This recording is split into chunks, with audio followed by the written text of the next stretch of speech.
प्रधानमंत्री नरेंद्र मोदी के रायगढ़ कुड़ातई दौरा में शासन प्रशासन हर पुरजोर कोशिश करत नजर आवत है। ओकर खातिर सरकार हर नरेंद्र मोदी के प्रवास और रायगढ़ विशाल जनसभा के जिम्मा अपन ऊपर लेके निगरानी पूर्वक काम करावत नजर आवत है। भाजपा पार्टी की विशाल सभा संबोधन के दौरान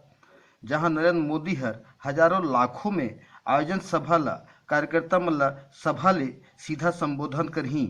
जहां सरकार के दमकल चाक चौबंद व्यवस्था के साथ कोड़ातई में नरेंद्र मोदी अपन जनसभा ला संबोधित करही। 8 फरवरी कोड़ातई रायगढ़ आगमन में कार्यक्रम के पूर्व व्यवस्था के जिम्मा जिला प्रशासन शासन के रायगढ़ कलेक्टर श्री यशवंत कुमार और पुलिस कप्तान अग्रवाल हर अपन जिम्मा लेकर के कार्य स्थल मंजूर किया जावत है, जहां प्रधानमंत्री द्वारा लाखों हजारों जनता संवाद उसकी तैयारी सुनिश्चित की जा रही है। चाहे वो हेलीपैड करने के लिए है, चाहे सारी व्यवस्था की तैयारी चल रही है यहाँ पे,